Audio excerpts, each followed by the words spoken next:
Hey Moyoers,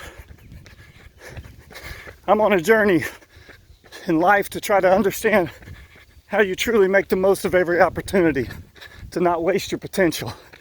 And yesterday, I talked to you about being aware of your emotions and the importance of being able to tie your emotions to opportunities or to events that are occurring. And I gave you the challenge to try to be more aware of your emotions and how that relates to you being able to recognize opportunity.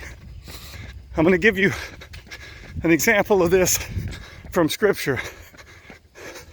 This short segment of Scripture is what really brought me in to focus on recognizing your emotions.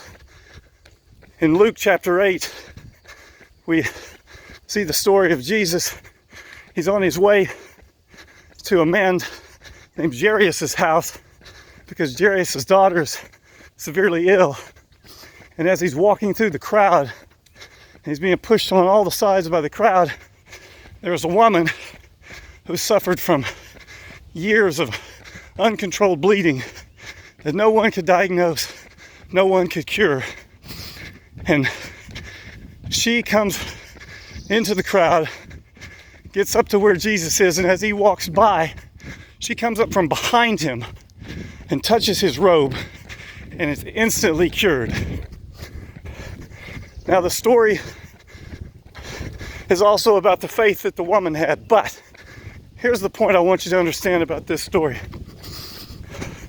Jesus didn't see this woman and see the opportunity, because the scripture tells us she came up from behind him. She was behind him. I think it tells us that for a reason. For us to understand that it wasn't that he saw her came up and touched him.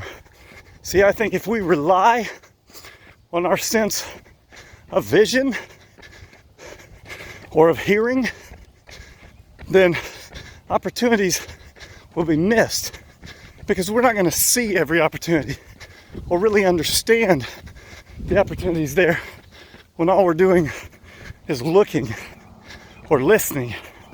But in this case, the woman touched Jesus.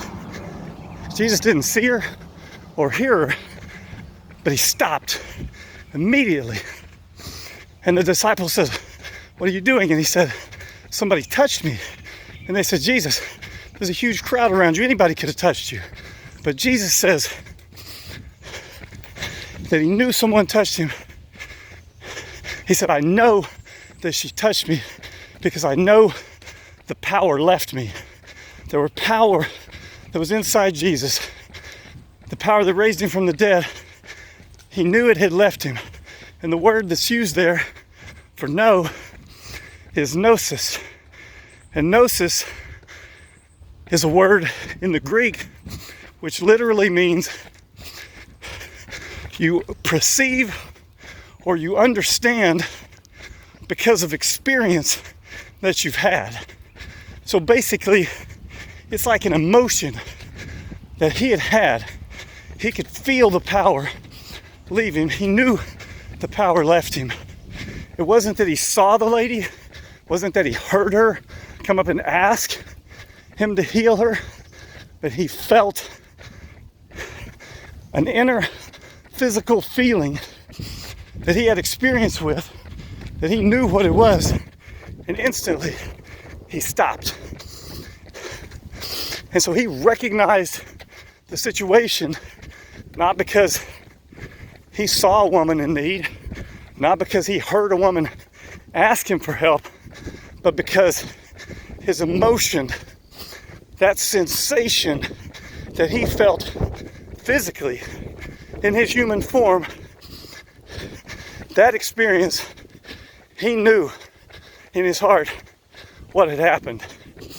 And he didn't ignore it. He didn't just keep on walking, which could have easily been done because he was on a task.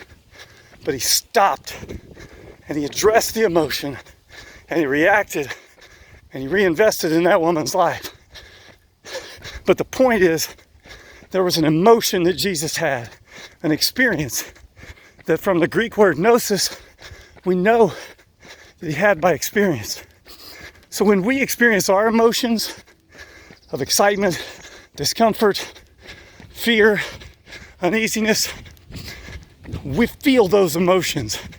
And if we can tie those to events or circumstances, we can take advantage of opportunity that presents itself. So that's why I feel like it's so important to tie these emotions to what's happening. But first, we have to understand the emotion. We can't push it aside. We've got to realize it and understand it. And that's what I challenged you to do yesterday, and I continue that challenge today, understanding why it's important. Be more aware of your emotions every step of your journey and try to understand what those emotions are tied to. And then we'll make the most of every opportunity.